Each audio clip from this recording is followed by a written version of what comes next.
It is May 10th, 1940, and at the beak of dawn, the German army launches its full invasion of Western Europe. While the Allies expect the main attack to come through Belgium, just like World War I, the real danger is moving in silence through the Ardennes forest.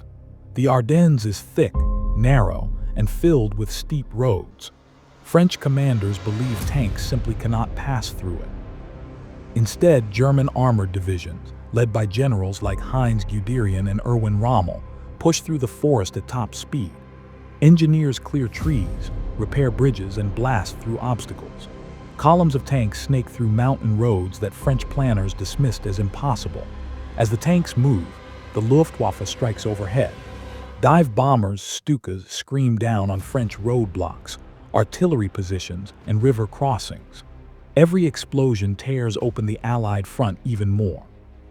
Communications fall apart. Headquarters loses track of entire divisions. Messages arrive hours late or not at all. The French and British are still moving into Belgium, expecting a slow, grinding battle. But within 48 hours, they learn the truth. They are being outflanked. By May 13, German tanks reach the Meuse River. French troops try to hold the bridges but are overwhelmed by air attacks. The Germans cross the river on inflatable boats while Stukas hammer every defensive position. Once across, the tanks explode outward. Rommel's 7th Panzer Division advances so fast that even German high command loses track of its position. Villages fall in minutes. French units retreat in panic. Entire roads clog with civilians fleeing bombed towns, wagons, bicycles, carts, cars loaded with everything families can carry. By May 15, the French front collapses completely. The French Prime Minister calls London and says one sentence: "We have been defeated." The Germans push west without stopping. Their goal is simple: reach the English Channel and trap the British and French armies in Belgium. And they do it with shocking speed. May 20, German tanks reach Abbeville on the coast. The line is complete. The Allied forces fighting in Belgium are now cut off from France. The sea is behind them. German armor is on both flanks. The Luftwaffe controls the skies. The British Expeditionary Force suddenly realizes a terrible reality. They are surrounded, outnumbered, and nearly out of options. What was supposed to be a confident advance into Belgium has become a desperate race for survival. This is the beginning of Dunkirk. As soon as the German breakthrough reaches the coast, the Allied pocket begins to form. British, French, and Belgian units are forced into a rapid retreat, trying to avoid total encirclement. But the Germans move faster than anyone expected. German armored spearheads cut through the countryside, splitting Allied formations again and again. Columns of British and French troops retreat under constant Stuka attacks. Bombs fall on marching soldiers, on refugee lines, and on supply convoys. The roads are jammed with vehicles, trucks, ambulances, artillery pieces, and civilian carts, all struggling to move under fire. Communication with headquarters becomes almost impossible. Units disappear into the chaos and reappear hours later in completely different locations. Commanders give orders without knowing if their men are still alive. Radio contact is sporadic. Many officers rely on runners carrying handwritten notes across dangerous roads. The retreat becomes a chaotic fight for survival. Bridges are blown up while Allied units are still crossing them. Towns change hands multiple times in the same day. Belgian and French soldiers defend crossroads to allow British units to escape. The goal is not to win. It is simply to keep the retreat corridor open long enough to reach the coast. Slowly, a single path emerges, a narrow strip of land leading to the port of Dunkirk. Everything depends on keeping this corridor open. Lord Gort, commander of the British Expeditionary Force, realizes the truth long before anyone in Paris wants to admit it. There will be no counterattack. The only hope is evacuation. He orders his divisions to fall back toward Dunkirk, abandoning heavy equipment and even wounded soldiers they cannot carry. French commanders resist the idea. They still believe the Allies should try to break south and rejoin the main French army. But every hour makes that option less possible. German tanks are everywhere. Roads are cut. The French High Command itself has lost control of its armies. By May 25, the reality is undeniable. The Allies are trapped against the English Channel. Belgium is collapsing. France cannot send help. German armor and infantry are closing in from the west, south, and east. Only Dunkirk remains open, a small port surrounded by dunes, marshes, and shallow beaches. It is the Allies' last doorway out of continental Europe. London begins preparing for something unthinkable, a full evacuation of the British Expeditionary Force. This will become Operation Dynamo and the greatest rescue in British military history. Dunkirk is not a fortress. It is a small port town on the French coast, surrounded by sand dunes, shallow beaches, and marshland. Under normal conditions, it is a peaceful fishing harbor. In late May 1940, it becomes the last refuge for an entire army. As the Allies retreat into the Dunkirk pocket, the Luftwaffe begins striking the town relentlessly. Stuka dive bombers scream down almost every hour, their sirens designed to terrorize echo across the beaches. Bombs hit the harbor, warehouses, and oil tanks. Fireballs rise over the port. Thick black smoke rolls across the dunes, blocking the sun. Rail lines are smashed. Roads are cratered. The port itself is shattered, piers torn apart, cranes destroyed, docks burning.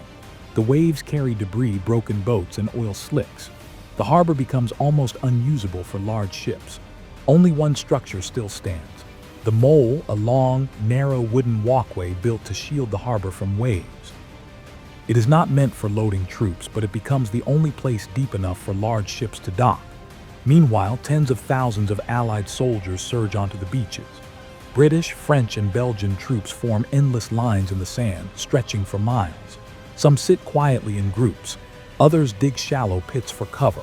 Many simply stare out at the water, waiting for a rescue they are not sure will come. Food is scarce. Water is limited. Ammunition is running out. Most units have already abandoned their heavy weapons to move faster. Soldiers crouch low when aircraft appear, then rise again when the danger passes. Morale swings every minute, hope when a ship arrives, fear when bombs fall, anger when rumors spread. On land, German forces close in from the west, the south, and the east. The Allies now hold only a thin strip of coastline. Every hour the pocket shrinks. To protect the evacuation, French troops fight desperate battles in the suburbs and fields around Dunkirk, holding the Germans back at terrible cost.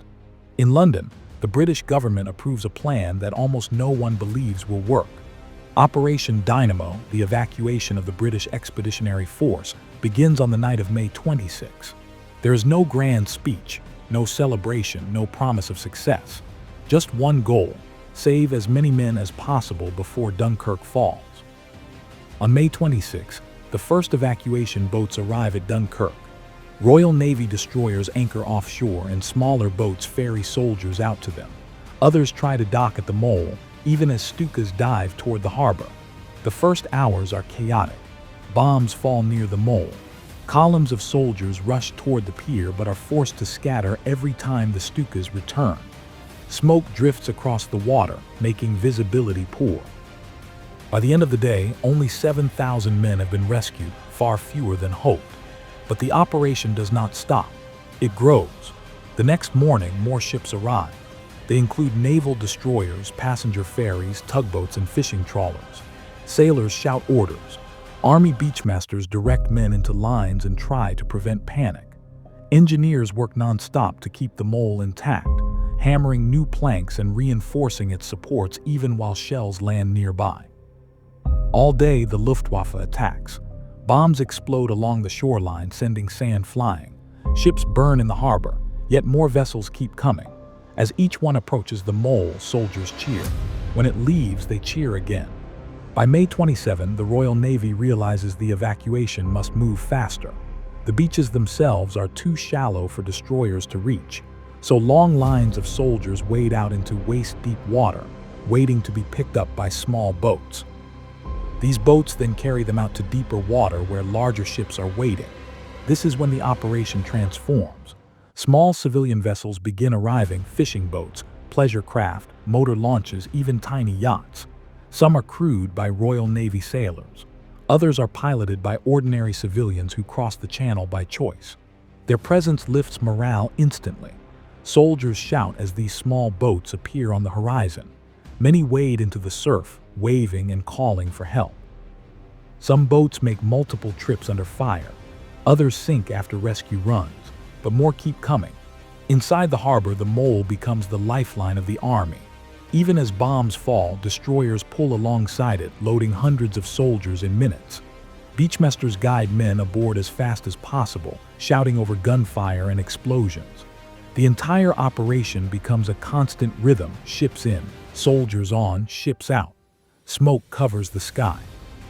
The coastline is littered with abandoned trucks, rifles, helmets, and burning fuel tanks. Yet the evacuation grows more efficient every hour. In London, Prime Minister Winston Churchill receives updates. He knows the number of troops trapped in the Dunkirk pocket is far larger than expected. The original plan might save 30,000 at most. Now the goal changes. Churchill tells his commanders one simple line: "We must rescue as many as we can." There is no guarantee of success. No promise of survival. Only determination and thousands of men waiting on the beaches of Dunkirk. As Operation Dynamo gains momentum, something unexpected happens on the German side, a decision that will become one of the most debated moments of the entire war. On May 24, German armored divisions stand only a few miles from Dunkirk. Their tanks have raced across France in less than 2 weeks. Nothing seems able to stop them. One more push could crush the trapped Allied armies on the beaches. But suddenly, the advance stops. Hitler issues what becomes known as the halt order. For 2 full days, the panzers are ordered to stay where they are. The reasons are still argued over, but the main points are simple and direct. The ground near Dunkirk is marshy and difficult for tanks. German armor needs rest and repairs after constant fighting. Hermann Göring, head of the Luftwaffe, promises his aircraft can finish the job alone. Hitler wants to preserve his tanks for the next phase of the campaign, pushing deeper into France. Several top German generals protest. They want to strike immediately, believing the British army could be destroyed outright. But the order stands. The tanks wait. And while they wait, the situation changes. The pause gives the Allies the most precious resource in war: time. On the beaches, engineers reinforce defensive positions. Machine gun nests and artillery are set up to guard the evacuation zone. The mole is repaired again and again. Wrecks are pushed aside. New firing positions are dug. Units are reorganized and pulled back in good order instead of collapsing in panic. Every hour the panzers sit still, thousands more Allied soldiers reach Dunkirk. When German armor finally moves again, the window has already opened. The evacuation is in full motion. Destroyers are arriving. Small boats are crossing the channel. The British have turned a retreat into a lifeline. Historians still debate the halt order. Some say it saved the British army. Others argue the panzers were already exhausted and needed the pause anyway. But on the beaches of Dunkirk, none of that mattered. What mattered was simple. The Germans hesitated. The Allies did not. The opportunity created by those 2 days becomes the difference between survival and annihilation. By May 27, something extraordinary begins to happen on the waters of the English Channel, an image that will define Dunkirk forever. Civilian boats start appearing. Not warships, not destroyers, not troop transports. Small boats, hundreds of them, fishing boats from Kent, tugboats from London, river barges, sailing yachts, pleasure cruisers, motor launches barely large enough for a dozen men. Many are taken over by the Royal Navy and crewed by sailors. But others are piloted by ordinary British civilians who volunteer to cross a war zone. They set out from dozens of small ports along the coast, passing chalk cliffs and calm water before entering the smoke-filled horizon near France. Once they approach Dunkirk, the calm ends. The sight is unbelievable. Tens of thousands of soldiers lined up on the sand, waiting under constant air attack. Wrecks burn offshore. Oil slicks drift across the waves. Stukas dive every few minutes, blasting the beaches and ships. Still, the little boats keep going. Some weave between sinking ships. Others pull exhausted men from the water. A few make repeated trips back and forth, loading as many as they can before turning home. Sailors toss rope ladders. Civilians shout for soldiers to jump aboard. Many troops swim out to them, dropping gear to stay afloat. Whenever a new boat appears on the horizon, soldiers cheer. It doesn't matter if it can carry 10 men or 50. Every boat represents one thing: hope. Some are hit by bombs or gunfire. Some break down. A few are lost entirely, but more keep coming. The little ships move across the channel in long, uneven lines, dodging wreckage, smoke, and sudden air attacks. They link the beaches to the larger ships waiting in deeper water, turning a chaotic coastline into a functioning evacuation system. For many soldiers, being rescued by a civilian boat is the moment that stays with them for life.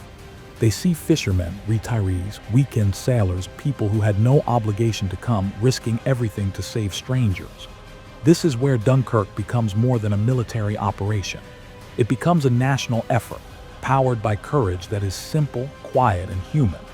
Without these boats, the evacuation would have failed. With them, the British Army has a chance. The small vessels keep crossing the channel day and night, through smoke and fire, until the beaches begin to empty and the impossible starts becoming real. The little ships turn disaster into survival. By the end of May, the beaches of Dunkirk have turned into one of the most desperate scenes of the entire war. Stretching from the dunes of Malolesbanes to the harbor's edge, tens of thousands of soldiers wait in long, silent lines. Many stand waist-deep in the freezing water, holding rifles and packs above their heads. Hopping a boat will reach them before enemy aircraft do. Every few minutes, the calm breaks. The shriek of approaching Stukas cuts through the air. Soldiers look up instinctively, then flatten themselves on the sand. Bombs fall in rapid patterns. Columns scatter, sand erupts, and men are thrown from their feet. Some try to crawl back into formation. Others run toward the dunes for cover. Then when the attack ends, the lines reform because there is nowhere else to go. Far offshore, Royal Navy destroyers race toward the beaches, weaving through burning wrecks. German aircraft swoop down on them as they load soldiers through ropes, nets, or small boats shuttling back and forth. Every rescue comes with a cost. The destroyer Wakeful is hit by a torpedo and goes down in seconds, taking more than 600 men with her. The hospital ship Paris is bombed and sinks while filled with wounded. Another destroyer leaves with holes in her hull, pumping water the entire trip home. On the shoreline, soldiers dive into the sea whenever a small boat approaches. Many reach it, some do not. The water is full of floating packs, helmets, and debris. Rescue crews pull men aboard until their boats sit dangerously low. They turn immediately for the channel, hopping to avoid the next bombing run. In the dunes above the beach, British engineers and beachmasters yell non-stop, trying to keep order. They assign units to waiting zones, direct boats through waves, and redirect shattered groups towards safer areas. Their voices crack from shouting over explosions and aircraft engines. They know every minute wasted costs lives. All the while, French troops hold the perimeter, fighting outside the city to keep the Germans from reaching the beaches. They defend villages, canals, and intersections with whatever weapons remain. Many know they won't be evacuated. They fight anyway, buying one more hour, one more shipload of men, one more chance for the escape to continue. But the beaches are only half the story. The real lifeline of Dunkirk is the mole, a long, narrow wooden and concrete pier sticking out from the harbor. It wasn't designed for loading troops. It wasn't even meant for warships.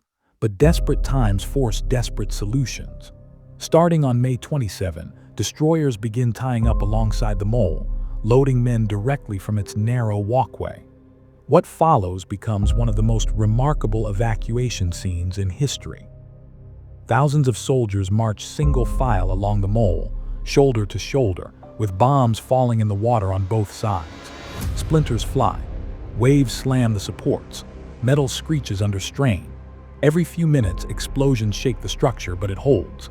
Beachmasters stand at the end of the mole, waving men forward, timing each ship's arrival with the precision of a factory line. At night, the scene becomes even more surreal. Searchlights sweep across smoke-filled water as destroyers edge in carefully. Troops hurry down the mole in near darkness while tracer fire arcs overhead. Commanders whisper orders because shouting might draw aircraft.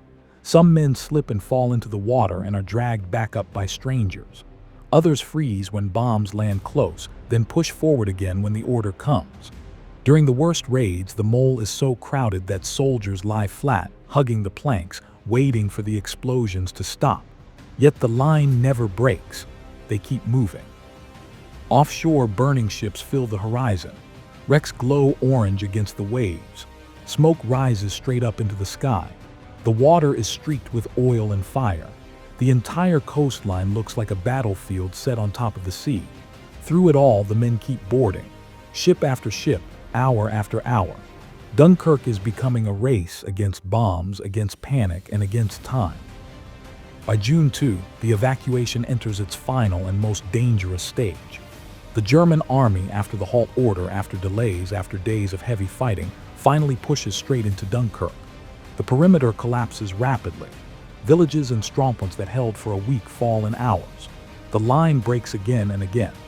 British and French rearguard units, many down to a few dozen men, fight inside the town itself. They defend street corners, alleyways, and ruined buildings. Snipers fire from shattered windows. Machine gun crews hold intersections until they are overrun. Some units switch to hand grenades and bayonets after running out of ammunition. Dunkirk becomes a maze of rubble. Artillery pounds the harbor. Shells collapse the last intact warehouses and blow apart the railway yard. Smoke settles so thick that soldiers can barely see the next block. Fires burn uncontrolled. Every hour, the area under Allied control shrinks. What was a wide perimeter becomes a cluster of shattered streets pressed against the sea. Evacuation slows sharply. Only a few destroyers remain. Many have been damaged or sunk. Small boats still try to reach the beaches, but now they dodge artillery as well as aircraft. The scene is tense, chaotic, and desperate all over again. By June 3, the operation is nearly finished. The British Expeditionary Force has been pulled out almost entirely. But French units remain, holding back the German advance so the final ships can escape. They fight house to house, often with no hope of rescue. That night, in total darkness, guided by faint lights and shouted orders, the Royal Navy removes the last groups of British and then as many French soldiers as possible. There is no formation left, no order. Just men climbing aboard anything that can float. At dawn on June 4, the final French defenders are surrounded. Out of ammunition and cut off from the sea, they surrender. Dunkirk falls completely, but the evacuation is already over. The final numbers are staggering. More than 338,000 soldiers saved. British, French, and Belgian. An entire army that was supposed to be destroyed. When Winston Churchill addresses Parliament, he calls it a miracle of deliverance. And for once, it is not an exaggeration. Dunkirk remains a paradox of war, a massive defeat saved by a larger rescue. The town is lost. France is collapsing, but the army lives. And because it lives, Britain can continue the fight. The beaches are empty now, covered in abandoned gear and wrecked vehicles. The mole stands battered but unbroken. The fires burn out. The enemy marches in. But across the channel, ships unload an army that will one day return. Dunkirk was the end of one chapter and the beginning of another. When the last smoke fades over Dunkirk, the scale of what happened becomes clear. The Allies have lost an entire army's worth of equipment. Thousands of vehicles, tanks, guns, and supplies left behind on the beaches. What the soldiers carry home is almost nothing. But what they bring back is the one thing Britain cannot replace: manpower. Saving people instead of weapons becomes the defining meaning of Dunkirk. The British Expeditionary Force, the core of Britain's trained army, survives. They return exhausted, hungry, and shaken, but alive. And because they are alive, Britain still has an army to rebuild around. Without these men, the war may have ended in 1940. Strategically, Dunkirk prevents collapse. Hitler's chance to destroy the Western Allies in a single blow is gone. The British Army escapes his encirclement. The Royal Navy proves it can hold the channel. And the British public, expecting terrible news, instead sees hundreds of thousands of troops stepping off ships onto English docks. Churchill refuses to call it a victory, but he also knows it isn't defeat. It is something else, something rare in war, a disaster turned into survival. The loss of equipment hurts. Britain needs months to rearm. Weapons must be replaced, factories must shift to wartime speed, and new divisions must be formed. But because the soldiers themselves are saved, the rebuilding can begin immediately. Britain is bruised but still standing. Dunkirk also becomes an emotional turning point. Crowds gather at ports and train stations to welcome soldiers home. Newspapers call them heroes. Ordinary people volunteer to help feed and house them. What begins as panic transforms into unity. This feeling becomes known as the Dunkirk spirit, the belief that Britain can endure anything through determination and collective effort. It becomes a national symbol that carries the country through the Blitz, rationing, setbacks, and years of hardship. The rescue proves that survival is possible even when the situation appears hopeless. Meanwhile, Hitler misreads the moment. The German leadership believes the evacuation shows weakness. They assume Britain will soon sue for peace. They think the loss of equipment means the British army is finished. What they fail to grasp is the resolve that Dunkirk creates, a resolve that stiffens Britain's decision to continue the war no matter the cost. The war will last 5 more brutal years. Cities will be bombed. Armies will clash across deserts, seas, and continents. Millions will die before it is over. But from this moment on, Britain will fight with one simple advantage: the belief that survival leads to victory. Dunkirk does not change the course of the war in a single stroke. It changes the course by allowing the war to continue. What began as defeat became survival, and survival made victory possible.